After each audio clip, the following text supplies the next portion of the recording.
اعوذ باللہ من الشیطان الرجیم بسم اللہ الرحمن الرحیم اللہم وفقنا لما تحب وترضى واجعل عاقبۃ امورنا خیرا ولا تکلنا الی انفسنا طرفۃ عین ابدا۔ سنن الہی در قرآن موضوع ہے اس سلسلہ گفتگو کا، اور سنت عبودیت محل لباس ہے۔ سنن الہی سے مراد وہ قواعد و قوانین ہیں جو اللہ تعالیٰ نے انسان کی ہدایت کے لیے، رہنمائی کے لیے اور نجات کے لیے مقرر فرمائے ہیں۔ چونکہ انسان ہدایت پذیر پیدا ہوا ہے، تکامل پذیر پیدا ہوا ہے، اسے اس قانونی، تشریعی و قرآنی آسمانی ہدایت کی ضرورت ہے۔ نظام ہستی کے لیے بھی اللہ تعالیٰ نے قوانین مقرر فرمائے ہیں، قوانین تکوینی، قوانین کائنات، جن کے مطابق نظام ہستی چل رہا ہے۔ یہ فرق ہے کہ موجودات عالم دیگر موجودات نظام ہستی ارادہ و اختیار نہیں رکھتے، لہٰذا ان قوانین میں معصیت و ترک مفروض نہیں ہے۔ دیگر موجودات عالم و مخلوقات تابع ہیں سنن الہی کے، اس لیے ان کی تمام سنن و ان کے قوانین فقط یک طرفہ ہیں، متضاد نہیں ہیں، متقابل نہیں ہیں۔ ایک ہی راہ پر دو طریق ان کے لیے نہیں رکھے گئے، یا ایک مقصود کی طرف دو راستے ان کے سامنے نہیں رکھے گئے جو کہ فاقد ارادہ و اختیار ہیں۔ انسان کے لیے چونکہ اختیار و ارادہ انسان کو دیا گیا ہے، اس لیے ہر مورد میں دو قانون بنائے گئے ہیں۔ ایک قانون انسان کی ہدایت و نجات کے لیے، اور ایک راستہ گمراہی کے لیے، ہلاکت کے لیے، زوال کے لیے۔ چونکہ انسان نے شعور سے، آگاہی سے ان دو میں سے ایک کو انتخاب کرنا ہے۔ اگر شعور نہ ہوتا ایک ہی راستہ رکھا جاتا جس طرح دیگر موجودات کے لیے ہے۔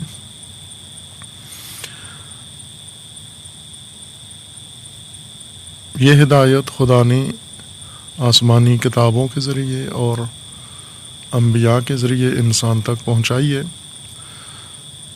تمام دیگر قوانین پر عمل کے لیے اور ان کو عملی کرنے کے لیے ایک قانون اول بیان فرمایا ہے، قانون عبودیت و بندگی۔ جس طرح خداوند تبارک و تعالیٰ نے تمام ہدایت انسان کے لیے نظام بنایا ہے، اور اس نظام کے لیے ایک بنیادی نظام بنایا ہے تاکہ باقی تمام نظام کے حصے عملی ہو جائیں۔ ان کی عملی ضمانت کے لیے ایک نظام پہلے بنایا ہے، باقی سارے نظام اس کے اوپر منحصر قرار دیے ہیں، اور وہ نظام ولایت ہے کہ پہلے نظام ولایت الہی برپا ہو، پھر تمام تفصیلی نظام اللہ کا قائم ہو سکتا ہے۔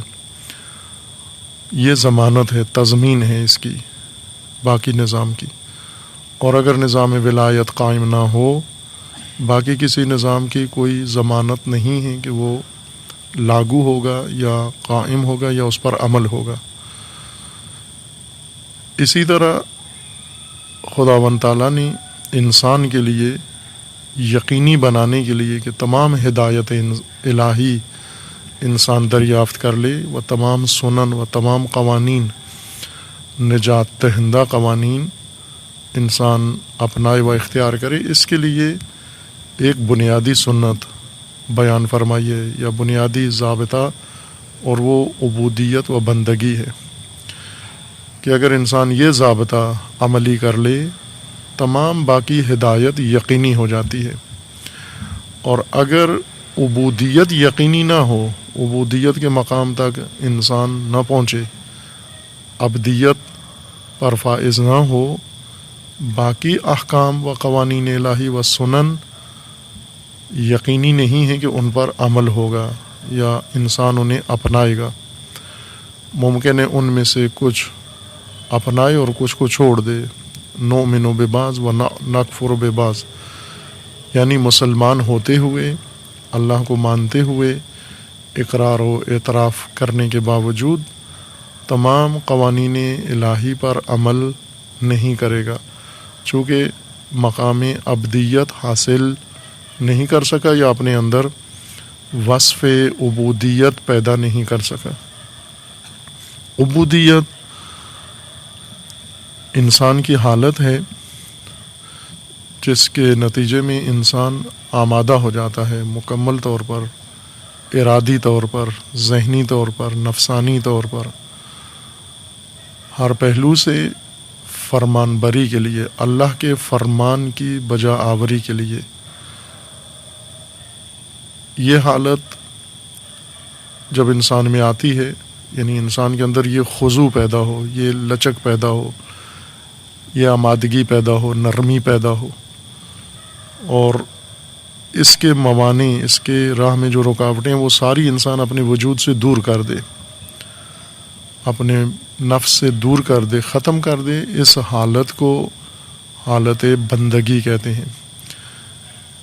اب نہ انسان کے اندر سے کوئی چیز فرمان بری سے اس کو روکے گی اور نہ ہی باہر سے کوئی رکاوٹ و مانع اثر انداز ہوگا جو اسے فرمان الہی و نظام الہی اپنانے سے روک سکے. اگر انسان عبدیت پر فائز نہ ہو، عبدیت کو اسی لیے مقصود خلقت بھی قرار دیا گیا ہے کہ مقصود خلقت یہ ہے کہ انسان بندگی خدا کرے. سورہ زاریات میں پہلے آیت 56 پڑھی ہے آغاز باس میں، وما خلقت الجن والانس الا لیعبدون، میں نے جنوں اور انسانوں کو خلق نہیں کیا سوائے اس کے کہ وہ میری بندگی کریں، عبادت کریں. مقصد خلقت ما خلقت الجن والانس الا لیعبدونی، یعنی میری بندگی کرنا، اللہ کی بندگی کے لیے جنوں اور انسانوں کو خلق کیا ہے. اس کی توجیحات کی ہیں بعض نے کہ چونکہ ان کے ذہنوں میں یہ تھا کہ یعبدونی یا بندگی پوجا کو کہتے ہیں، اور یہ کیسے ہم پاور کریں کہ خدا نے انسانوں کو پیدا کیا فقط پوجا کرنے کے لیے اور کوئی کام نہیں ہے. بعض گھبرا جاتے ہیں یہ آیت سن کے کہ خدا نے انسانوں اور جنوں کو فقط بندگی کے لیے پیدا کیا ہے اور بندگی سے مراد پوجا ہے، یعنی انسان کچھ بھی نہ کرے، کاروبار نہ کرے، معیشت اختیار نہ کرے، تعلیم حاصل نہ کرے اور کوئی روزگار نہ کرے، صنعت و صنعت میں نہ جائے، تجارت نہ کرے، سفر نہ کرے، فقط عبادت کرے، چونکہ اس کا مقصد عبادت ہے اور عبادت سے مراد پوجا ہے. یعنی عام انسانوں کو یا بے دین انسان کے سامنے، سیکولر انسان کے سامنے جب یہ آیت پڑھی جائے تو وہ یہی رد عمل دکھاتا ہے کہ وما خلقت الجن والانس الا لیعبدونی، کہ تمہارا مقصد خلقت عبادت ہے و عبادت سے مراد پوجا ہے، یعنی صرف پوجا کرو تم. وہ پھر سوال اٹھاتے ہیں کھاؤ پیو گے کہاں سے، پہنو گے کہاں سے، گھر کہاں سے بناؤ گے، ضروریات زندگی کہاں سے لاؤ گے، وسائل زندگی کہاں سے لاؤ گے، اور کیا یہ معقول ہے کہ سارے انسان، عورت مرد سب کو چھوڑ کے صبح و شام فقط پوجا میں لگے رہیں، عبادت بمعنی پوجا میں. اس وجہ سے بعض مجبور ہوئے ہیں اس نقطے کی پیش نظر کہ یعبدونی کا توجیہ کریں، تعویل کریں اور اس کو معنی کے لحاظ سے رخ موڑ دیں. اس کا یعبدونی سے مراد یعرفونی ہے، مثلا یہ یعبدونی سے مراد یعملون ہے، یا اور اس طرح کی توجیحات تفصیلات بیان کی گئی ہیں۔ بعض امور روایات کے اندر بھی مذکور ہیں، روایات میں کم روایات ہیں جو تفسیری روایات کہلاتی ہیں۔ قرآن فہمی کے لحاظ سے یہ نقطہ اہم ہے، پہلے بھی بیان ہوا ہے مختلف مواقع پر کہ بہت کم روایات ایسی ہیں جو تفسیری روایات کہلاتی ہیں، قرآن کی تفسیر کر رہی ہیں ایسی لیکن بہت قلیل ہیں۔ اکثر روایات تطبیقی ہیں، یعنی قرآنی آیت کو کسی موضوع کے اوپر منطبق کر رہی ہیں، اور تطبیقی روایات تفسیر نہیں ہوتی۔ تطبیق الگ چیز ہے اور تفسیر الگ چیز ہے۔ تفسیر میں معانی مد نظر ہوتے ہیں، مفاہیم کہ معنی کیا بنتا ہے۔ تطبیق میں مصداق مد نظر ہے، آیہ کریمہ کو کسی مصداق کے اوپر کیا جاتا ہے، فٹ کیا جاتا ہے کہ اس آیا کے مصادیق میں سے ایک یہ مصداق ہے جو روایت کے اندر بیان ہوا ہے۔ جیسا روایات میں ہے کہ مثلا سب سے افضل عبادت علم حاصل کرنا ہے، سب سے افضل عبادت، یا تفکر سب سے بڑی عبادت ہے۔ اگر انسان بندگی خدا اختیار کرنا چاہے تو سب سے بڑی بندگی تفکر ہے، تعلم ہے و تعلیم ہے۔ باقی تمام بندگی کے درجے اس سے کم تر ہیں، یہ اعلیٰ بندگی ہے۔ اگر ہم عبادت کو پوجا کا معنی کریں تو پھر تعلیم تو بندگی کے زمرے میں نہیں آتی، تفکر بندگی کے زمرے میں نہیں آتا۔ اگر کوئی انسان تعلیم حاصل کر رہا ہے یا دے رہا ہے، معرفت حاصل کر رہا ہے یا معرفت دے رہا ہے، تو اسے عبادت میں شمار نہیں کرتے، اسے دنیا داری میں شمار کریں گے۔ اس لیے ضروری ہے کہ ہم بندگی کا درست معنی متوجہ ہوں۔ اگر بندگی کا درست معنی ہوا پھر ہم حق بندگی بجا لا سکتے ہیں۔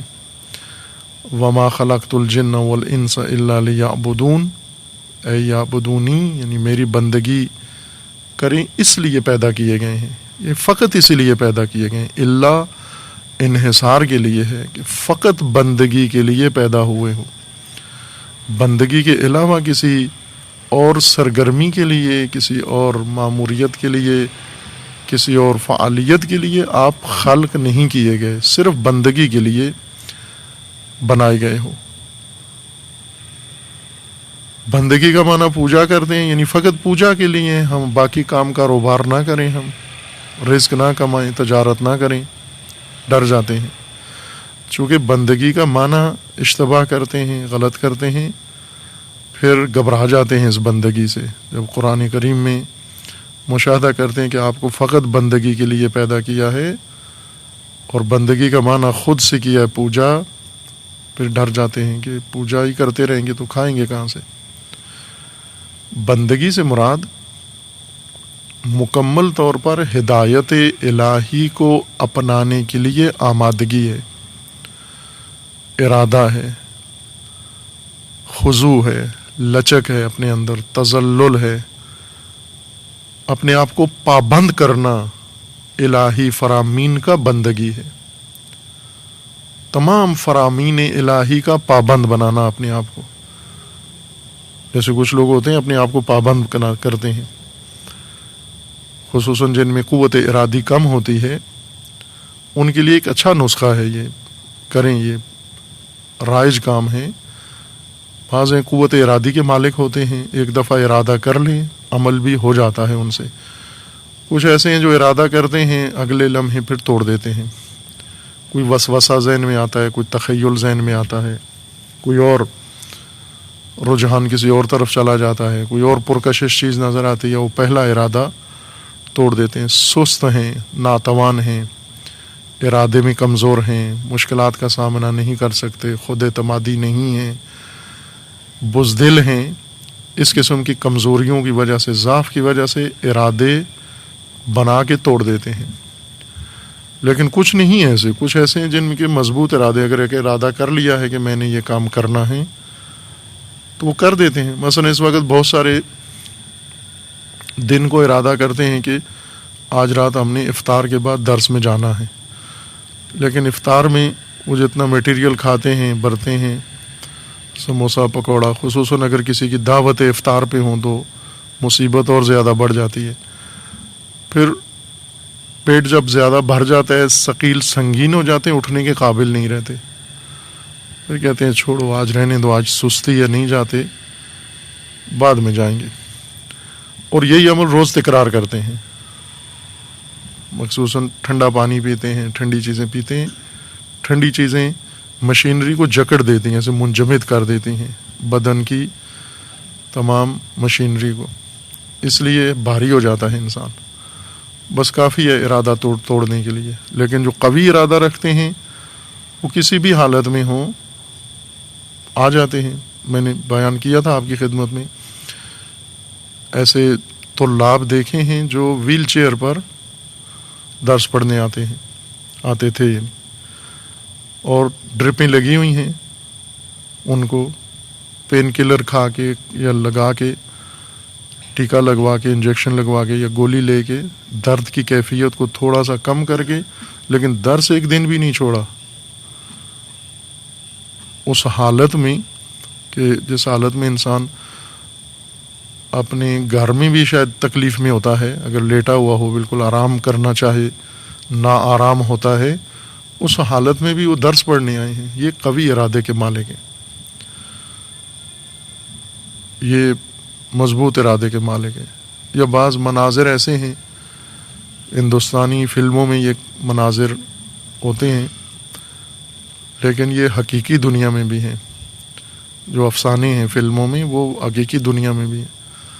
مثلا بعض جنگی آلات مجاہدین کے بتاتے ہیں کہ اس کو کوئی بم کا ٹکڑا لگا یا گولی لگی اور آدھا بازو کٹ گیا اس کا، اور لٹک رہا تھا، اور یہ بازو اب مزاحم ہے، لٹکتا ہوا بازو جو پورا جوڑا ہوا بھی نہیں ہے، پورا کٹا ہوا بھی نہیں ہے. اس نے خود ہی اپنے پاؤں کے نیچے رکھ کے جدا کر کے اور آگے اپنا سفر جاری رکھا.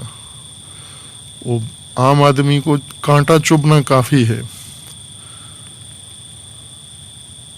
معمولی سا کانٹا چبھ گیا بس کافی ہے، جی اسپتال لے کے جائیں، مجھے ڈرپ لگائیں، تکلیف میں ہوں بہت زیادہ. اتنا فرق ہے انسانوں میں ارادی طور پر، قوت ارادی کے لحاظ سے. جن میں قوت ارادی نہیں ہے، کمزور ہے، ان کے لیے ایک نقطہ یہ ہے کہ وہ اپنے آپ کو پابند کریں، کسی ارادے کے علاوہ کسی ذریعے سے اپنے آپ کو پابند بنائیں. مثلا کسی کے سامنے اپنے آپ کو جواب دہ بنائیں. روزانہ کوئی آپ سے جواب طلبی کرے کہ یہ آپ نے کارکردگی کر کے دکھانی ہے مجھے. مثلا جو لکھنے کے پابند ہیں وہ لکھتے ہیں، لیکن جو نہیں ہیں، سست ہیں، ارادے کے کمزور ہیں، وہ اس طرح سے کریں اہتمام کہ ہر روز اپنی لکھائی کسی کو چیک کرائیں، اپنے آپ کو اس کے سامنے جواب دہ بنائیں. اس طرح انسان پابند ہو جاتا ہے کہ میں نے معلم کو دکھانا ہے، میں نے کسی کو دکھانا ہے یہ کام. اس طرح اپنے اوپر جرمانہ رکھیں کہ اگر میں نے یہ کام نہیں کیا یا سستی کی، اس کے بدلے میں روزہ رکھوں گا، اس کے بدلے میں یہ مال دوں گا، اس کے بدلے میں یہ عمل انجام دوں گا. یہ کمزور ارادے کے متبادل راستے ہیں کہ پابند بنائیں اپنے آپ کو. اگر انسان پابند ہو جائے کسی قاعدے کا، قانون کا، ضابطے کا، یہ بندگی ہے اس کے اندر، یہ عبودیت ہے. بعض نفسانی طور پر ہیں آمادہ پابندی کے لیے، بہت قلیل ہیں. جس طرح اللہ تعالیٰ کا فرمان ہے کہ قلیل من عبادی الشکور، بہت کم بندے شکور ہیں، اکثر کفور ہیں، اکثر ہٹ دھرم ہیں، اکثر نافرمان ہیں، پنہانکار ہیں، ڈنڈی مار ہیں. اکثر شکور بہت کم ہیں کہ جن کو کوئی مشکل نہیں ہے. قلیل ایسے ہیں جو پابند ہیں، ارادی طور پر پابند ہیں، جو بات انہیں بتائی جائے فوراً انجام دیتے ہیں کسی رکاوٹ کے بغیر، لیکن اکثریت ایسے نہیں ہیں، پابند نہیں ہوتے، فرمان کے پابند نہیں ہیں، قانون کے پابند نہیں ہیں، ضابطے کے پابند نہیں ہیں۔ ان کو پابند کرنے کے لیے ان پر پہرا لگایا جاتا ہے۔ کیوں پہرا کھڑا کیا جاتا ہے؟ کہ یہ بھی پابند ہو جائیں، یہ بھی پابندی سے یہ کام کریں۔ انہیں اپنا نفس اور نفس کی آمادگی اور نفس کا تذلل اور نرمی یہ کام کرواتی ہے، دوسرے کو وہی کام پہرہ دار کرواتا ہے، سنتری یہ کام کرواتا ہے ان سے، اوپر کھڑا ہوا کوئی معلم مربی یہ کام کرواتا ہے۔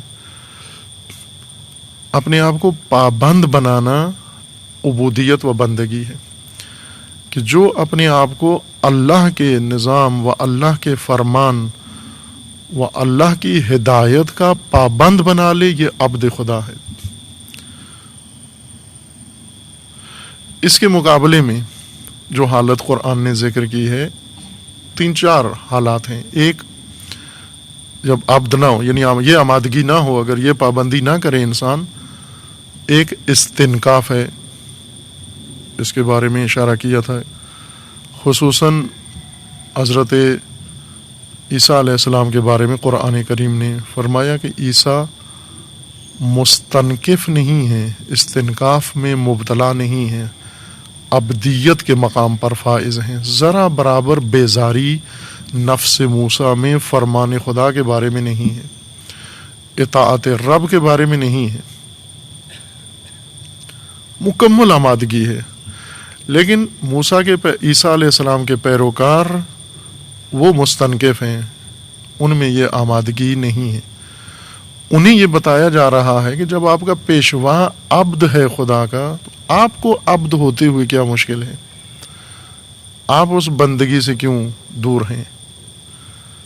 جیسے امیر المومنین علی علیہ السلام عبد خدا ہیں، پیرو علی کو کیوں استنکاف ہے، کیوں بیزاری ہے، کیوں نفرت ہے عبدیت خدا سے کہ عبد خدا بنے؟ جب پیشوا عبد خدا ہے اور فخر کرتے ہیں اس عبدیت پر، پیروکار کیوں مستنکف ہے، وہ کیوں بیزار ہے، وہ کیوں دور ہے؟ دوسری حالت ہے استکبار، کثرت سے جو قرآن میں ذکر ہوا ہے وہ استکباریت ہے، کہ انسان عبدیت سے جب دور ہوتا ہے استکباریت کی دلدل میں چلا جاتا ہے، یا حالت استکباریت اس کے اوپر طاری ہو جاتی ہے، حالت کبر و حالت تکبر، استکبار۔ استکباریت بھی خاص حالت اصطلاح ہے قرآن کریم کی، اسے ہم ڈکشنری کی مدد سے نہیں سمجھ سکتے۔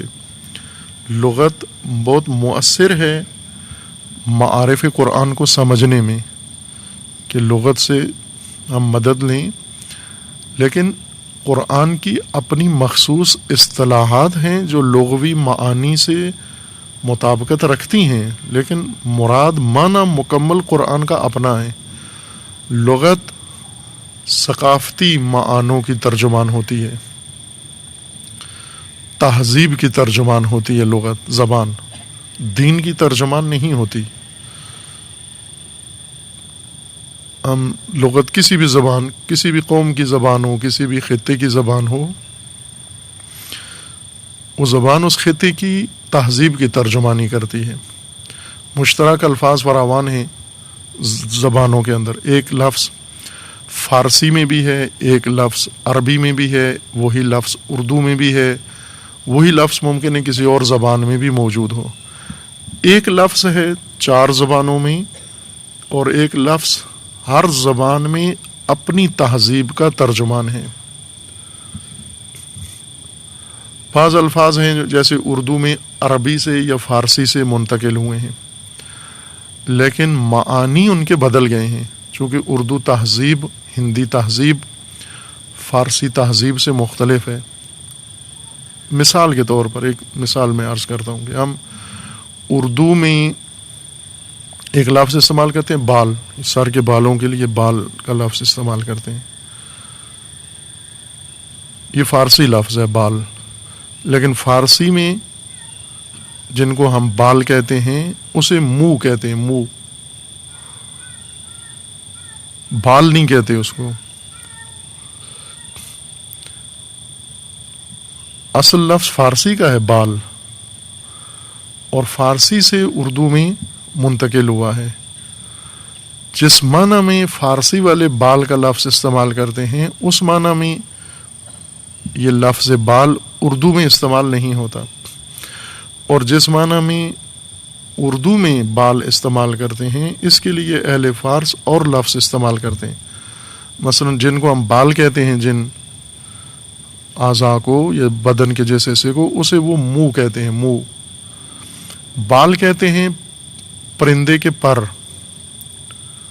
پرندے کے پروں کو بال کہتے ہیں۔ جیسے جہاز کے پر ہیں، جہاز کا ایک سیدھا تنا ہوتا ہے اور سائڈ دائیں بائیں اس کے دو پر ہوتے ہیں، اسے وہ بال کہتے ہیں، بال ہواپیما، بال پرندگان۔ فارسی میں بال اس کے لیے استعمال ہوا ہے، لیکن ہم بال استعمال، اب ظاہر ہے کسی کو اگر یہ اصطلاح معلوم نہ ہو، وہ کوئی شعر علامہ اقبال کا فارسی کا پڑھے جس میں انہوں نے بال جبریل مثلا ہے نا کتاب ایک علامہ اقبال کی، تو اس کا معنی ہم کیا سمجھیں گے؟ جبریل کی زلفیں، بال، لمبے لمبے بال جبریل کے، مثلا بال جبریل یعنی پر، جن کے ذریعے کوئی چیز پرواز کرتی ہے یا جو ہوا پہ اس کو روکتے ہیں، ہوا پہ، ہوا کے دوش پر ٹھہرتے ہیں، اس کو بال کہتے ہیں۔ اس طرح کے الفاظ فراوان ہیں جو مثلا پر بھی ایسا ہی ہے، بال و پر فارسی ہے دونوں۔ ہم بال منہ کے لیے استعمال کرتے ہیں، جیسے اہل فارس کہتے ہیں منہ، اور پر ہم استعمال کرتے ہیں ان چیزوں کے لیے جیسے وہ کوئی اور لفظ اس کے لیے استعمال کرتے ہیں، بال و پر۔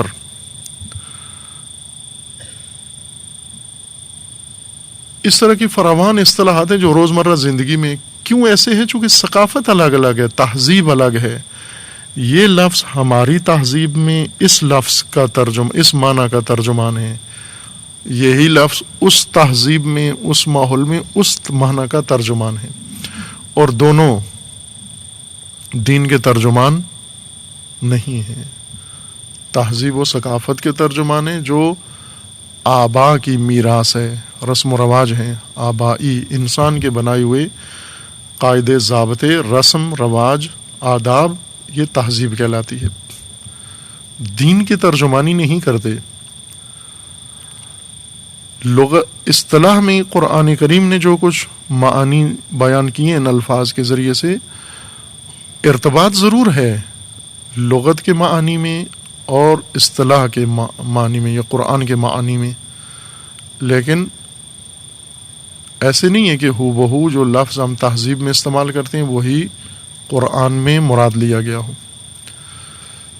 استکبار اگر ہم مثلا لغت میں جا کر تلاش کریں، اپنے آپ کو بڑا سمجھنا، بڑائی طلب کرنا، بڑائی کے درپے ہونا، یہ استکباریت ہے، بڑا بننا۔ تکبر، بڑا، اپنی بڑائی ظاہر کرنا۔ استکبار، بڑائی طلب کرنا، بڑائی کو جستجو کرنا، بڑائی کے پیچھے جانا، ایسے کام کرنا جس سے انسان کو یہ توقع ہو کہ اب میں بڑا ہو جاؤں گا۔ اور تکبر، آئی ہوئی بڑائی کو دوسروں کے سامنے نمائش دینا، ظاہر کرنا۔ بڑائی کا خواہاں ہونا استکباریت ہے، اور بڑائی کی نمائش کرنا، بڑا پن دکھانا، یہ تکبر ہے۔ قرآن کریم میں استکباریت اصطلاح ہے خاص، یعنی کہ آپ بڑے نہ بنے. بڑا تو ہوتا ہے انسان، جب چھوٹا ہے پیدا ہوتا ہے تو کھاتا پیتا ہے، اس کی کوشش ہی ہوتی ہے کہ بڑا ہو،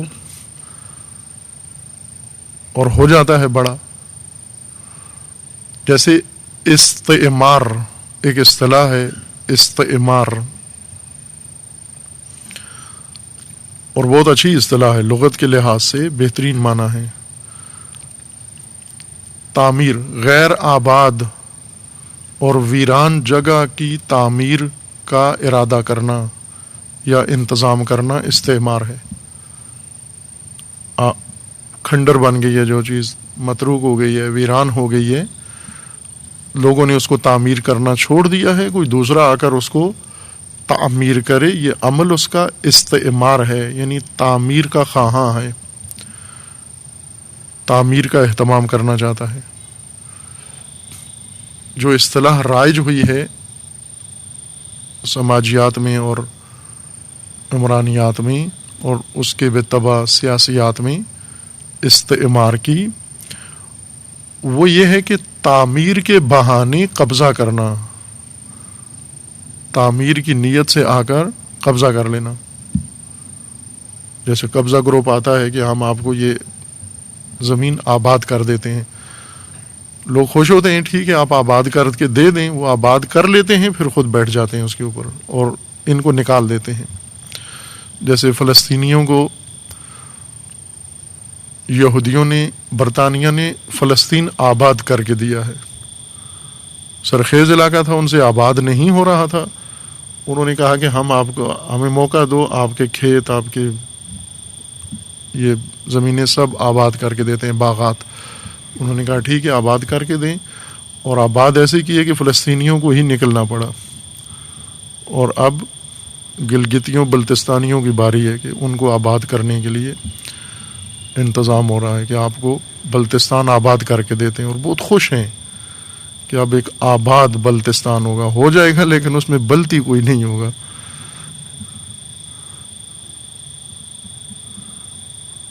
ابھی سے اپنے لیے علاقہ انتخاب کر لیں کہ کہاں جانا ہے، چونکہ آباد بلتستان بلتی کے لیے نہیں کریں گے، وہ کسی اور کے لیے آباد کریں گے. استعمار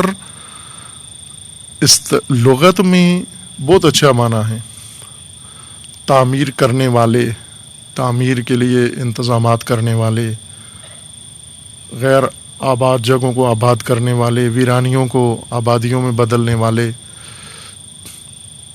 مستعمرین. لیکن اصطلاح میں آبادی کے نام پر قبضہ کرنے والے، تعمیر کے نام پر اس کے ساکنین کو بے گھر کرنے والے. یہ فرق ہے اصطلاحی معنی اور لغوی معنی کا. ایک مثال دی، استکباریت اسی طرح کی اصطلاح ہے قرآن کی، بھلے بڑے ہونے کا شوق استکباریت ہے، بڑے ہونے کی خواہش، بڑا بننے کی ہم و غم بہت اچھی چیز ہے، اتفاقاً ہماری قوم میں نہیں ہے. جوانوں میں بڑی شخصیت بننا، بڑے مقام تک پہنچنا، بڑا کام کرنا، بڑا کردار ادا کرنا، یہ بالکل نہیں ہے جوانوں کے اندر. ایک جگاڑو تہذیب بن گئی ہے یہاں پر. جگاڑ تو سمجھتے ہیں کس کو کہتے ہیں؟ ادیب ہیں آپ ماشاء اللہ، قومی زبان کے ادیب ہیں آپ. جگاڑ تو اردو پنجابی میں بھی استعمال ہوتا ہے، کس کو کہتے ہیں؟ بھلے کہ اگر کوئی چیز اپنے اصلی سسٹم، سبب، راہ سے نہیں، مثلا فرض کر لیں کہ بجلی نہیں ہے، چلی گئی ہے، اور ہمیں کوئی کام کرنا ہے، کیا کریں؟ موبائل کی لائٹ آن کر لیں، گزارا کریں، ٹائم پاس کریں اپنا. یہ جگاڑ ہے، یعنی اصلی چیز کی جگہ پر کوئی دوسری چیز سے وہی کام لینا جو اس کا نہیں ہے.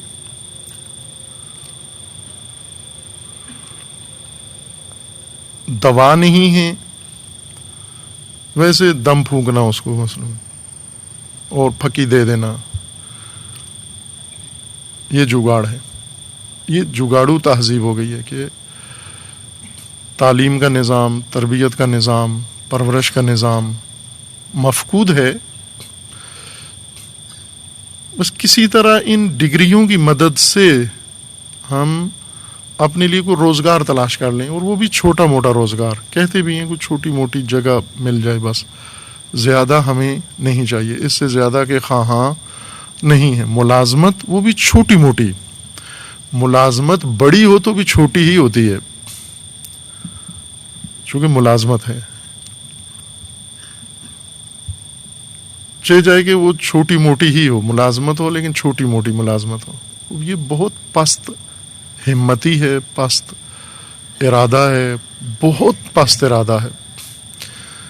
یعنی جو قوم، علامہ اقبال کیا چاہ رہے تھے کہ یہ لوگ جو ملازمت چاہتے ہیں وہ بھی چھوٹی موٹی، علامہ اقبال انہیں اس حالت سے نکال کے امامت تک پہنچانا چاہ رہے تھے کہ یہ چھوٹی موٹی کو بھی چھوڑیں، ملازمت کو بھی چھوڑیں اور امامت کے مقام پر آئیں. وہ لوگ جو کر سکتے تھے اپنے زمانے کی امامت، جو افراد اپنے زمانے کی امامت کر سکتے تھے، وہ کہنہ دماغ اپنے زمانے کے ہیں پیرو. جو زمانے کی امامت کے لیے بنائے گئے تھے وہ اپنے زمانے کے ملازمین نکلے. پست ہمت سے بڑا کام کرانا بہت مشکل کام ہے. جس کی ہمت ہی پست ہو، چھوٹی ہو، دون ہمت، ادنا ہمت انسان، جیسا علی علیہ السلام نے فرمایا کہ بے قیمت ہے، وہ کم قیمت ہے، چونکہ قیمت انسان بقدر ہمت ہی، انسان کی ہمت کے برابر اس کی قیمت ہے. ہمت چھوٹی ہے، انسان بھی چھوٹا ہے، انسان بھی بے قیمت ہے. دون ہمت ہے یعنی پست ہمت، گھٹیا ہمت ہے. بلند ہمت اور اعلیٰ ہمت، عالی ہمت والا نہیں ہے. اور دین نے، خدا نے جو کچھ انسان کے سامنے راستہ رکھا ہے وہ سب بلند ہمتی طلب کرتا ہے. وہ سارے امور اعلیٰ ہمت کے طلبکار ہیں، وہ پست ہمت سے ہونے والے نہیں ہیں. آپ روزہ رکھتے ہیں، چھوٹی ہمت سے روزہ گرمی کا نہیں پورا کیا جاتا، بڑی ہمت سے روزہ رکھا جاتا ہے. روزے کا ایک فلسفہ یہ کہ ہمت ساز ہے، انسان کے اندر ہمت بلند پیدا کرتا ہے، عزم پر عزم بناتا ہے انسان کو. یہ مشق ہے، تمرین ہے، تاکہ اصلی تکالیف، اصل میدان میں انسان کو بڑا ہدف انتخاب کرے. ہدف چننے میں چھوٹے ہیں ہم، مقصد انتخاب کرنے میں بہت چھوٹے ہیں ہم. چھوٹا سا، بچوں سے بھی چھوٹا مقصد چنتے ہیں بڑے. جب ارادے اتنے چھوٹے ہوں، عزم اتنے چھوٹے ہوں، مقصد کا انتخاب اتنا گھٹیا ہو، پست ہو، امامت تک کیسے پہنچیں گے یہ لوگ؟ جس قوم کو موسیٰ امامت دلانا چاہتے تھے وہ افسوس کرتے تھے کہ ملازمتیں چھڑوا دیں آپ نے. فرعون کی اتنی نوکریاں تھیں ہماری لگی ہوئی، پینشن ہونی تھی وہاں پر، یہ سب آپ نے چھڑا کے ہمیں بے روزگار کر دیا. گلہ مند تھے موسیٰ سے کہ ملازمتیں خراب کی، ہماری عورتیں بھی ملازم تھیں، مرد بھی ملازم تھے. بچوں کا مستقبل موسیٰ نے خراب کر دیا، چونکہ نوکروں کے بچوں کو بھی نوکریاں وہیں ملنی تھی، وہیں ملازمت ملنی تھی جہاں باپ ملازم ہے. لیکن موسیٰ نے باپ کی ملازمت ہی ختم کر دی، بیٹے بھی تاریک ہو گیا مستقبل بیٹوں کا. اور روزانہ تانا دیتے تھے موسیٰ کو کہ یہ کیا بھلائی کی ہمارے ساتھ. لہٰذا اب نوکریاں چھڑوائی ہیں، انکم نہیں ہے ہماری، اب مانو سلوا لے کر آؤ، پکی ہوئی دیگیں لے کر آؤ، دسترخوان لے کر آؤ، اب کچی سبزیاں لے کر آؤ، اور لے کے مسالے لے کر آؤ، کھیتوں میں اگنے والی چیزیں لے کر آؤ، پانی نکال کے دو۔ وہ موسیٰ نے کہا چشمے پہ پانی ہے، دریا میں پیو جا کے، کہا نہیں اتنے دور نہیں جایا جاتا، گھر میں پانی لا کے دو، ابھی جہاں بیٹھے ہیں یہیں پانی لا کے دو۔ خوب اتنی دون ہمت تھی۔ جب موسیٰ علیہ السلام نے کہا کہ یہ تمہارا شہر ہے، ملک ہے، اس پہ قبضہ ہے، جاؤ قبضہ چھڑاؤ اور اس میں خود جا کے آباد ہو جاؤ، تو وہ کہنے لگے کہ ان فیہا قوما جبارین، اس میں تو جبار ہیں، ظالم لوگ ہیں، ستمگر ہیں، اتنے طاقتور لوگ ہیں، آپ موت کے منہ میں دھکیل رہے ہو ہمیں۔ یہ کیسے ہو سکتا ہے کہ ہم اپنا ملک چھوڑا دیں؟ آپ جاؤ، اذهب انت وربک فقاتلا، آپ جاؤ، آپ کا رب جائے، جنگ کرو، لڑائی کرو، ہم سے یہ نہ اپنے شہر آزاد ہوتے ہیں، نہ اپنی حیثیت ہم سے بحال ہوتی ہے۔ یہ ان کی پستی کی علامت تھی، محکومیت اور ملازمت کے زمانے کی نفسیات تھی۔ اور ملازمین ایسے ہی ہوتے ہیں، ایک اثر جو ملازمت ڈالتی ہے، بے شک 22ویں درجے کی ملازمت ہو، انسان کو پست ہمت بنا دیتی ہے، گھٹیا بنا دیتی ہے، ارادے انسان کے پست کر دیتی ہے، محکوم بنا دیتی ہے، مخلوق کا محکوم بنا دیتی ہے ملازمت۔ امامت کے لیے بلند ارادے، بلند حوصلے، بلند ہمت، بڑے ارادے چاہیے۔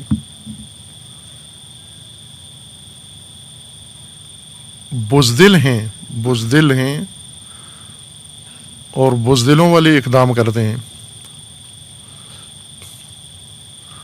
تعلیم بزدلوں والی حاصل کرتے ہیں، مضمون بزدلوں والا چنتے ہیں، بزدلوں کی طرح امتحان پاس کرتے ہیں، بزدلوں کی طرح سبجیکٹ انتخاب کرتے ہیں، بزدلوں کی طرح ہر کام بزدلوں والا۔ اور ماں باپ اور زیادہ بزدل بناتے ہیں، ماں باپ فیکٹریاں ہیں بزدلی کی، بچوں کو ماجراجو مہمجو نہیں بناتے۔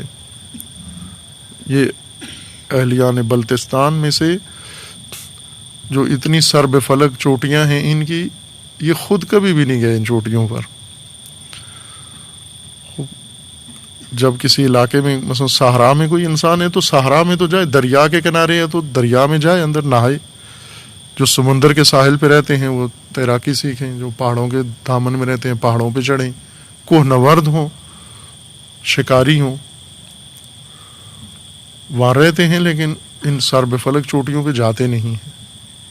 اٹلی سے عورت آتی ہے، آ کے چڑھتی ہے پہاڑ کے اوپر، سلیپ ہو کے گر کے مر جاتی ہے، یہ پھر اس کا جنازہ اٹھاتے ہیں اور اس کے گھر پہنچاتے ہیں۔ خود چڑھو، آپ کی چوٹیاں ہیں، آپ کے پہاڑیں، خود چڑھو، صبح اٹھو، نماز پڑھو، اس کے بعد ایک چوٹی سر کر کے واپس آ کے ناشتہ کرو، ورزش ہو آپ کی۔ ہمتیں کم ہوں، مقصد کم ہوتے ہیں، چھوٹے ہوتے ہیں، اور انسان چھوٹا ہو جاتا ہے، بے قیمت ہو جاتا ہے۔ بڑائی طلب کرنا، بڑا بننا، بڑے مقام تک پہنچنا، یہ عالی ہے، درست ہے، ہونا چاہیے ایسا۔ مقصد بڑے انتخاب کرو، ان کے لیے عزم بڑے کرو، بڑا بننے کی کوشش کرو، بڑی شخصیت بنو، بڑا مقام حاصل کرو، ان تک پہنچو۔ استکبار اگر لغت میں دیکھیں تو یہی ہے، جیسے استعمار لغت میں دیکھیں تو کسی ویران جگہ کی تعمیر کے لیے ارادہ کرنا استعماریت ہے، وہ بہت اچھی چیز ہے، لیکن اصطلاح میں استعمار تعمیر کے بہانے قبضہ کرنے کا نام ہے۔ استکبار قرآن میں بندگی کے مقابلے میں استعمال ہوا ہے، اللہ کی بندگی سے استنکاف، آر محسوس کرنا، ننگ محسوس کرنا، رائے خدا پہ آر محسوس کرنا، میں رائے خدا پہ چلوں، میں ان کے ساتھ بیٹھوں۔ جس طرح رسول اللہ صلی اللہ علیہ وآلہ وسلم جب آغاز کیا دعوت کا تو غلاموں میں سے کچھ لوگ رسول اللہ پر ایمان لے آئے، جلدی پہلے آغاز میں ہی غلامی کا زمانہ تھا، کچھ غلامان آزاد ہو گئے تھے، پہلے غلام تھے یا کچھ ابھی بھی غلام تھے لیکن ایمان لے آئے، جیسے عمار یاسر، ان کے والدین اور جناب بلال، اور اس طرح کی شخصیات جو غلام سمجھے جاتے تھے۔ وہاں سردار بھی تھے، قریش بھی تھے، نواب، بڑے بڑے سیٹھ۔ رسول اللہ جب انہیں کہتے تھے کہ آپ بھی آؤ، اللہ پر ایمان لے آؤ، بندگی کی طرف آؤ، تو وہ کہتے تھے ہم ان غلاموں کے طور طریقے پر آئیں، جو یہ کرتے ہیں ہم بھی وہی کریں، ان کے ساتھ بیٹھیں، آ کر اس راہ پہ چلیں جس پہ ہمارے غلام چلتے ہیں، ہم ان راہوں پہ چلیں۔ ہم جو اتنے سردار ہیں، اتنے بڑے سیٹھ ہیں، اتنے بڑے وہ فلاں ہیں۔ اور یہ آج بھی ہے یہ فکر۔ یہیں پر ایک بہت ہی متدین مومن آدمی جو عملاً مومن ہے، نہ صرف زبانی مومن ہے، عملاً دین کا جذبہ بھی رکھتے ہیں اور خدمات بھی کرتے ہیں، پیسہ بھی خرچ کرتے ہیں، یہیں پر اسی جامعہ میں بیٹھ کے یہاں خود اپنے بچے کا واقعہ سنا رہے تھے کہ میرے ایک بچے کے دل میں یہ خیال آ گیا کہ میں طالب علم بنوں۔ پیسوں والے آدمی ہیں، سرمایہ دار آدمی ہیں، تو بتانے لگے کہ میرے ایک بیٹے کے دل میں کسی کو دیکھا دیکھی خیال آ گیا کہ میں بھی طالب علم بنتا ہوں۔ تو میں نے ہاتھ جوڑے اس بچے کے سامنے معافی کے لیے کہ معاف کر، تو جانے دے، ناک نہیں کٹوا، معاشرے میں بدنام نہیں کر ہمیں، کہ ہماری فیملی میں آج تک کوئی طالب علم نہیں بنا، عزت ہماری قائم ہے، تو طالب علمی کی طرف آ رہا ہے۔ اب توجہ کریں، یہ استنکاف ہے، اس کو استنکاف کہتے ہیں۔ بیزاری و نفرت ہے رائے خدا سے۔ پوجا کرتے ہیں، بندگی نہیں ہے۔ پوجا والی بندگی ہے، کوئی مستحب بھی ترک نہیں کرتے، لیکن قرآنی بندگی کہ انسان اپنے آپ کو پابند بنا لے راہ خدا کا، فرمان خدا کے لیے، نظام خدا کے لیے، راہ خدا کے لیے آر محسوس کرتے ہیں کہ ہم جائیں ان لوگوں کے، یہ غریب غربا جس پہ جاتے ہیں، فقیر فقراء جاتے ہیں، یہ فلاں، یہ ہم بھی یہ راستہ طے کریں، طالب علم بنا دیں اپنی اولاد کو ہم۔ اتنی بیزاری کے ساتھ انہوں نے، اور وہ بھی دینی ادارے میں بیٹھ کر بغیر کسی جھجک کے، چونکہ یہ چیز ان کے لیے ایسی تھی، پھر خود ہی بتایا کہ اس کے دل سے یہ بات نکل نہیں رہی تھی اور وہ مصر تھا کہ مجھے طالب علم ہی بننا ہے۔ اس راہ سے ہٹانے کے لیے بہت خرچہ کر کے، پیسہ خرچ کر کے اسے بیرون ملک بھیجا، کسی ملک میں بھیج دیا کہ وہاں رہو، جا کر عیش عیاشی کرو، اور اسے منتھلی یہاں سے بھیجتے تھے خرچہ اس کا، یہاں سے اپنے گھر سے، پاکستان سے، کہ وہ وہاں پر ذہنی طور پر اس طالب علمی کی فکر سے باہر آ جائے، اور آخرکار کامیاب ہوئے، والد کامیاب ہو گئے، یعنی بچہ اس ملک میں رہنے سے آخرکار ذہنی طور پر منصرف ہو گیا کہ ٹھیک ہے میں نہیں جاتا۔ یہ استنکاف ہے۔ استکبار یہ احساس اپنے دل کے اندر جو بندگی کے احساس کے بالمقابل ہے، بندگی کے نقطۂ مقابل ہے۔ بندگی یعنی خضوع، تذلل،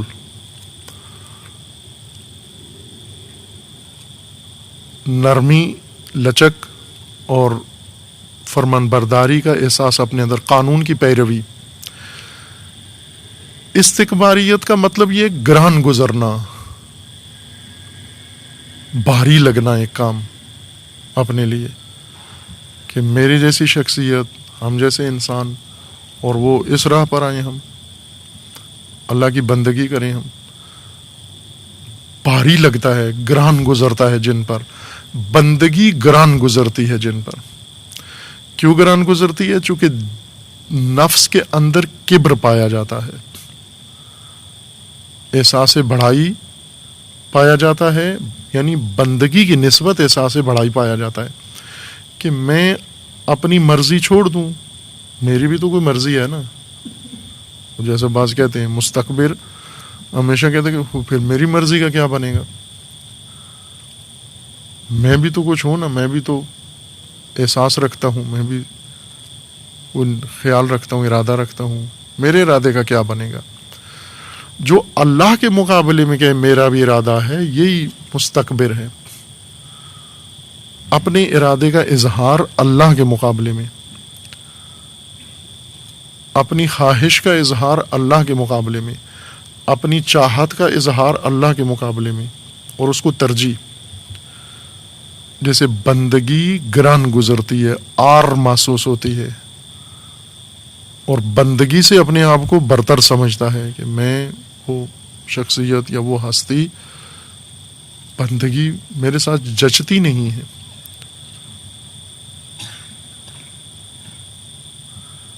ان کو قرآن کہتا ہے یہ مستکبر ہیں،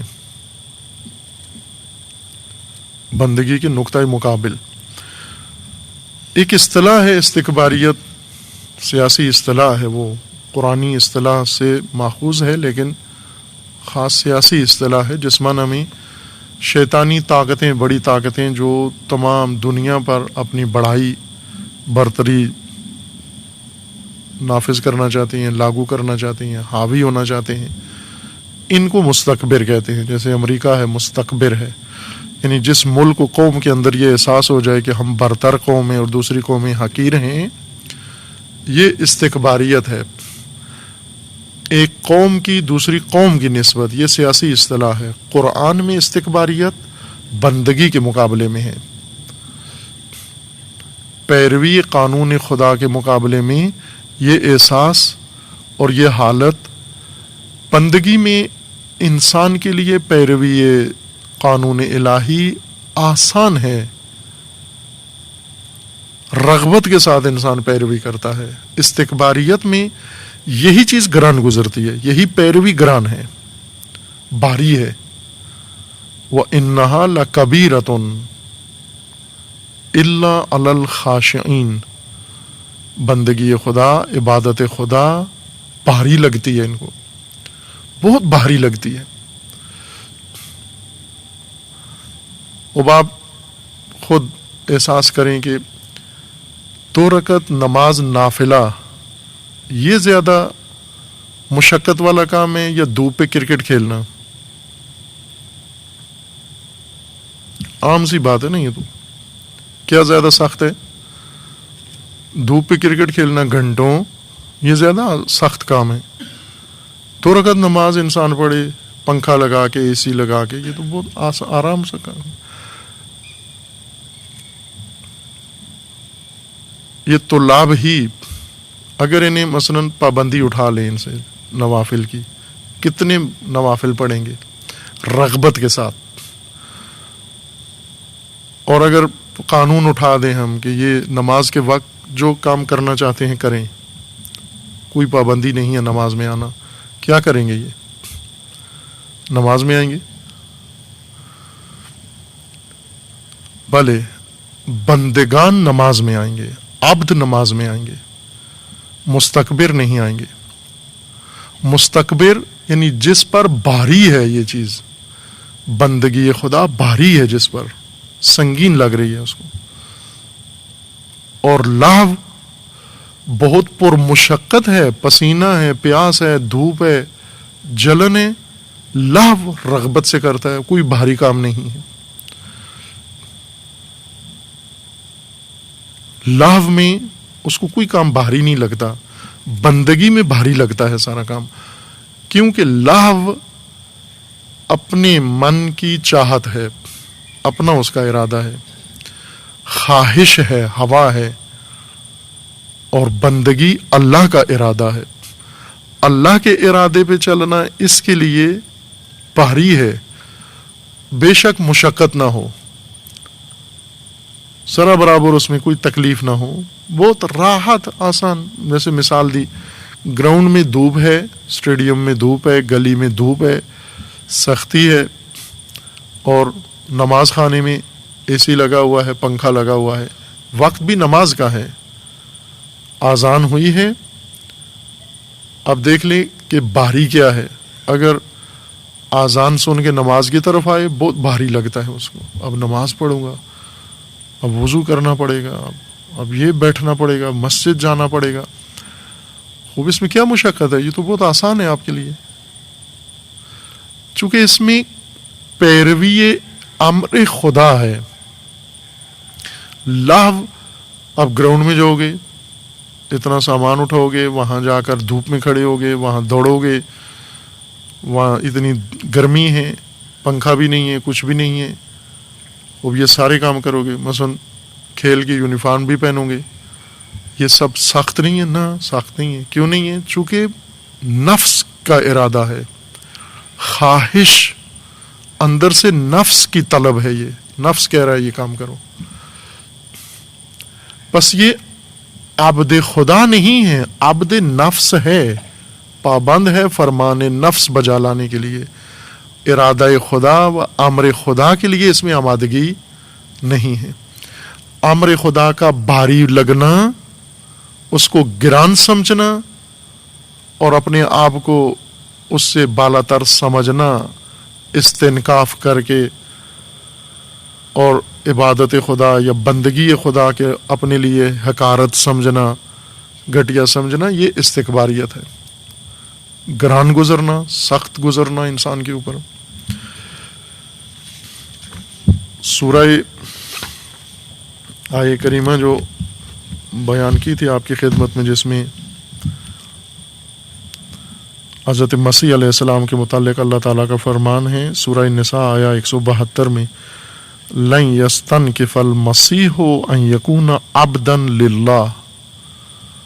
مسیح میں، عیسیٰ ابن مریم میں ذرا برابر استنکاف نہیں ہے، بیزاری نہیں ہے، بے رغبتی نہیں ہے عبدیت خدا کی نسبت. کمال رغبت ہے نفس مسیح میں بندگی خدا کے لیے. ولل ملائکۃ المقربون، اور نہ ہی ملائکہ مقربون میں استنکاف ہے، بیزاری ہے، ناپسندیدگی ہے. وَمَن يَسْتَنْكِفْ عَنْ عِبَادَتِهِ وَيَسْتَكْبِرْ، جس نے بندگی خدا سے استنکاف کیا اور استکبار کیا. استکبار کیا.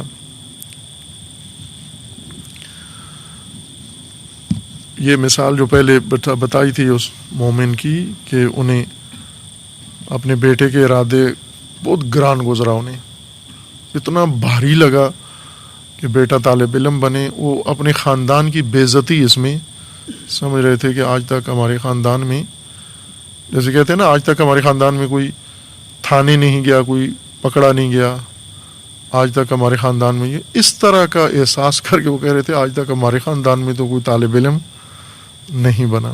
بھاری گزرا ان کے اوپر.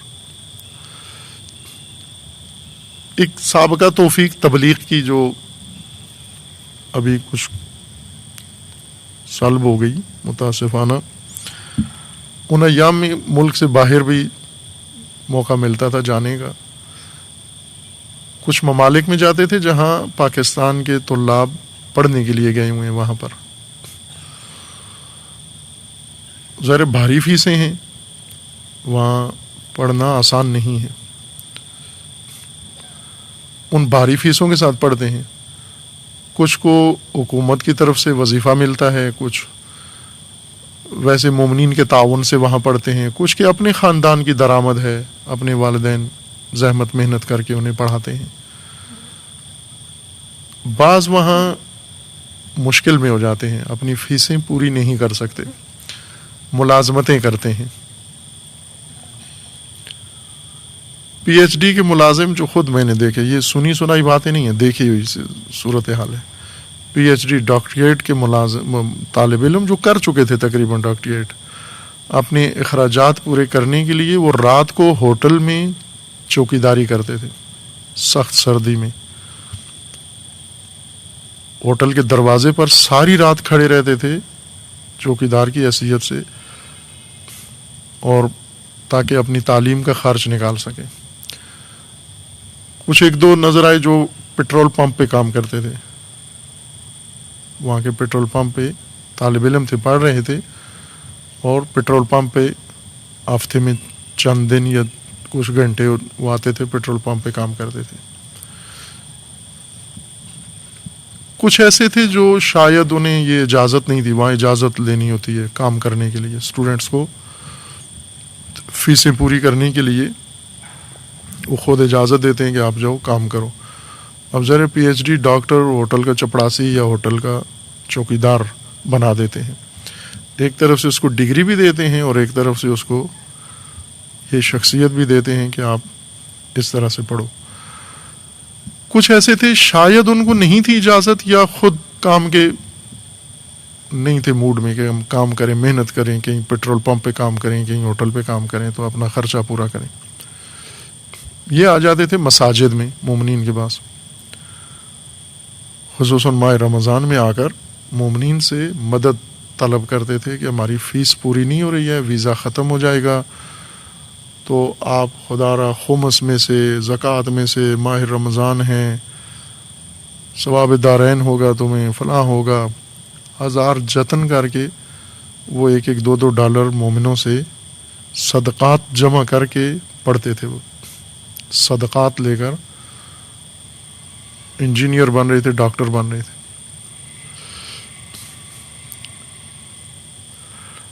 اور ذرا برابر انہیں گران نہیں گزر رہا تھا، بھاری نہیں لگ رہا تھا،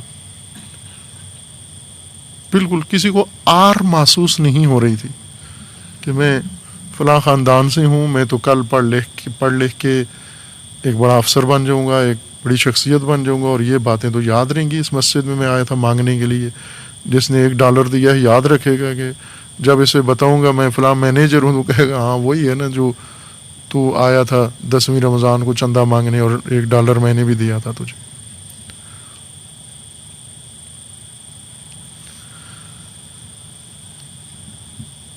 اب یہی فرد جو وہاں صدقہ مانگ کر ٹوپی لے کے نماز میں گھوم رہا ہے کہ مجھے تعلیم کا خرچہ دیں، اسی کو اگر آپ کہیں کہ آپ آ جائیں رائے خدا پہ اور آپ کو عزت وقار کے ساتھ سب کچھ آپ کو ملے گا، یہ بھاری گزرتا ہے، یہ آر ہے اس کے لیے، یہ ننگ ہے اس کے لیے، اسے قبول نہیں کرتا۔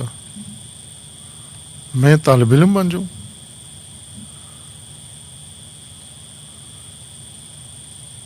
استکبار اس سیاسی اصطلاح میں نہ دیکھیں، قرآنی اصطلاح میں ابدیت سے گریزاں، نظام خدا کی پابندی سے آزاد۔ البتہ عبد خدا نہیں ہے، جو عبد خدا نہیں ہے وہ عبد نفس ہے، عبد ہوس ہے، عبد الہوا ہے، عبد الطاغوت ہے۔ وہ ابدیت کسی اور کی ابدیت میں ہے، اللہ کی ابدیت میں گران ہے، اللہ کی بندگی اس کے لیے گران ہے کہ میں یہ کام کروں۔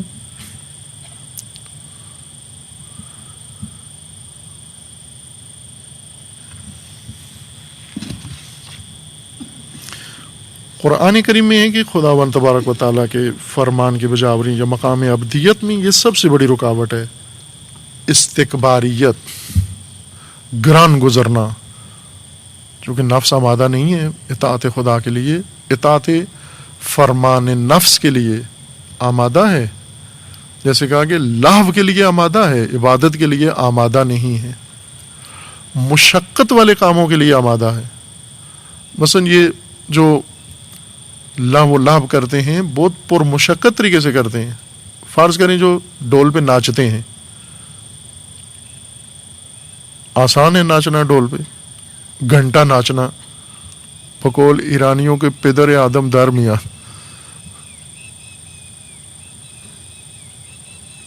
سخت کام ہے لیکن ناچتے ہیں، ذرا گران نہیں گزرتا انہیں کہ اب ہم اتنا ناچیں گے، مثلا 1 گھنٹہ ناچیں گے ہم۔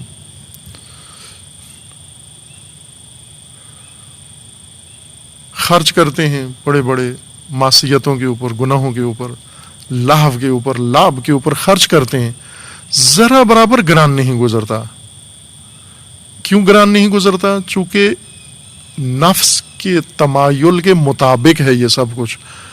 گران کب گزرتا ہے؟ جب نفس کی مرضی کے خلاف کچھ ہو رہا ہو، اس وقت نفس پر وہ چیز گران گزرتی ہے، بھاری گزرتی ہے.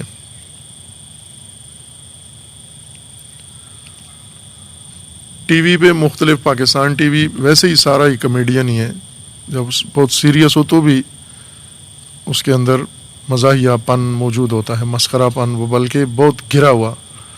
شاید دنیا کا میڈیا کوئی کہیں اتنا گرا ہوا پست نہ ہو جتنا پاکستان کا میڈیا ہے، خصوصاً یہ الیکٹرانک میڈیا. بہت پستی ہے اس کے اندر، بہت گھٹیا پن ہے اس کے اندر. کبھی کبھار اس میں کوئی اگر سنجیدہ گفتگو شروع ہو جائے، سارے چینل بدل دیں گے، آف کر دیں گے ٹی وی، اٹھ کے چلو جی کوئی کام کرتے ہیں، اور یا ایک دوسرے سے باتیں شروع کر دیں گے. لیکن یہیں پہ اگر پانڈ بیٹھ جائیں اور جگت باز بیٹھ جائیں، سارے کام چھوڑ کے، تراویاں چھوڑ کے، نمازیں چھوڑ کے، در چھوڑ کے سب آ جائیں گے. جیسے کرکٹ کمنٹری ہوتی ہے، سب کچھ کام کاروبار چھوڑ کے، مذہبی و غیر مذہبی،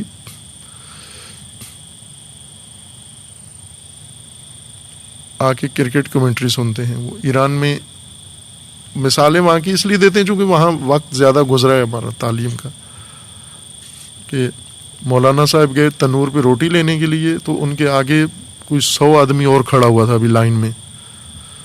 تو انہوں نے بہت دور سے مولانا نے تنور والے کو کہا کہ مہربانی کر آج مجھے پہلے دے دے، چونکہ فٹ بال شروع ہونے والا ہے، ورلڈ کپ ہو رہا ہے فٹ بال کا، اور مجھے میچ دیکھنا ہے جا کر، لہٰذا تو مہربانی کر ان لوگوں سے پہلے مجھے روٹی دے دے. مولانا صاحب،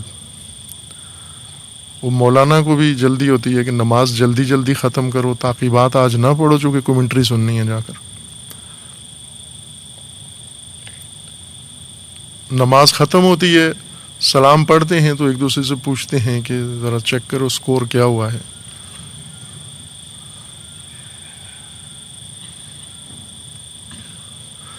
تمایل ہے، رغبت ہے نفس کی. اگر رغبت ہو، مشقت باری نہیں گزرتی رغبت کو اگر تو، اور اگر رغبت نہ ہو، تمایل نہ ہو، رجحان نہ ہو، مشقت نہ بھی ہو تو بھی گران ہے. قرآن کا فرمان ہے کہ نماز بھاری ہے، بعضوں پر گران ہے. کیوں گران ہے؟ چونکہ عبد نہیں ہے، بندے نہیں ہیں، تاکہ بندگی ان کے لیے لذت بخش ہو. بندے ہوں، رغبت ہو، رجحان ہو تو اس کو اپنے لیے گوارا سمجھیں گے. ابھی ناگوار سمجھ رہے ہیں.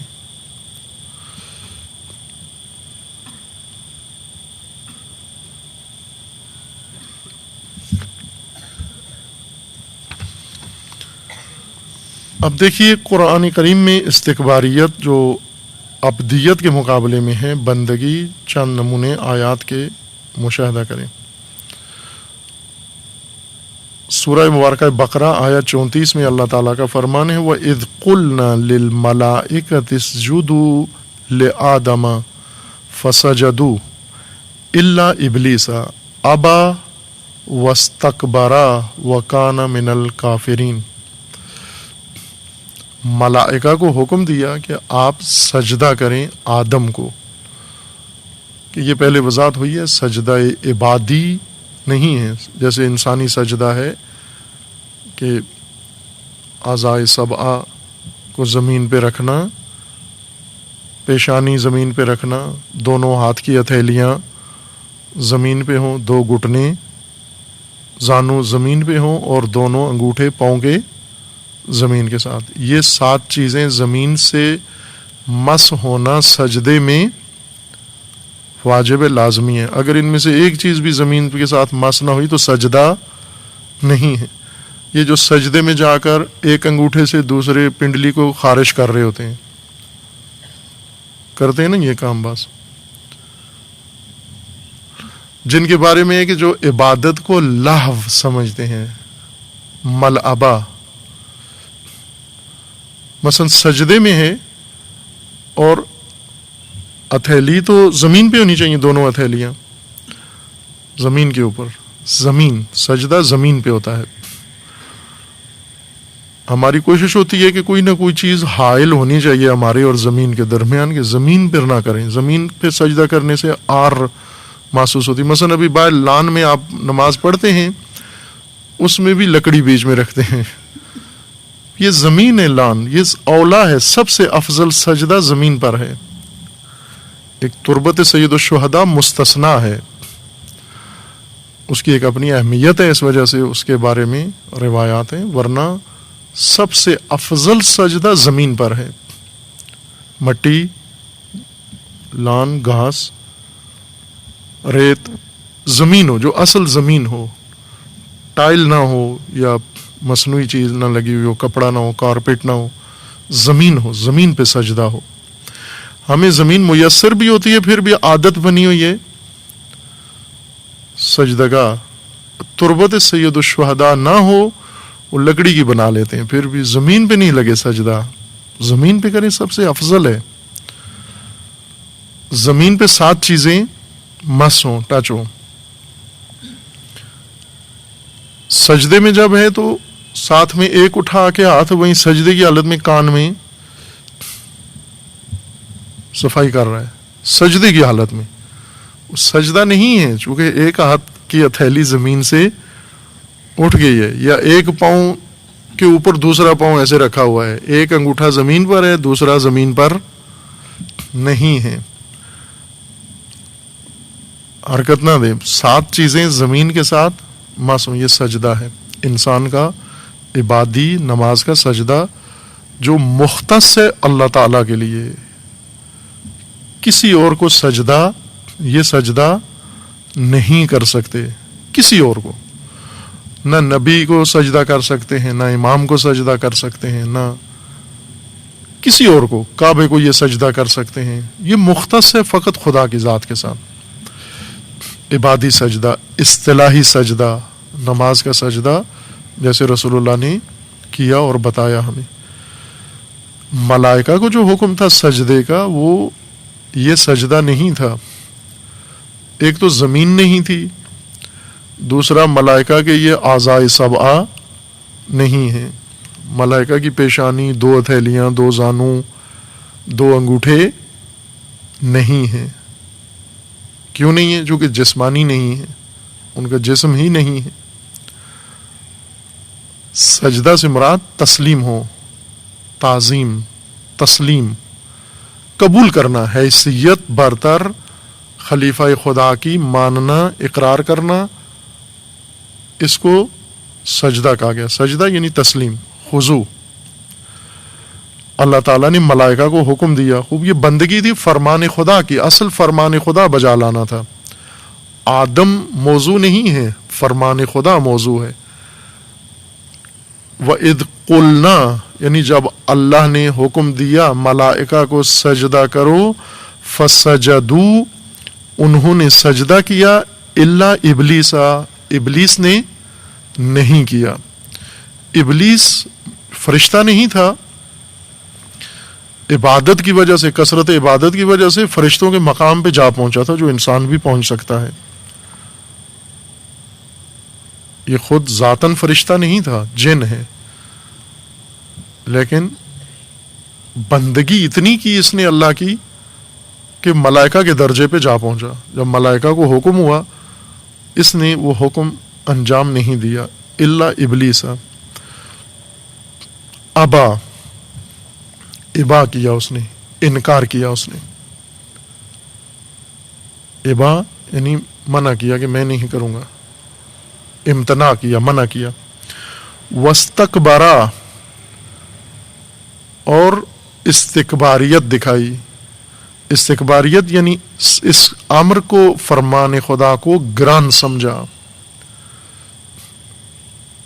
اپنے اوپر گران سمجھا اس نے، بھاری سمجھا اس نے، اور اپنے آپ کو بڑا سمجھا فرمان خدا سے. عبدیت نہیں اختیار کی، بندگی نہیں کی. وَكَانَ مِنَ الْكَافِرِينَ، اور یہ کافرین میں سے ہوا.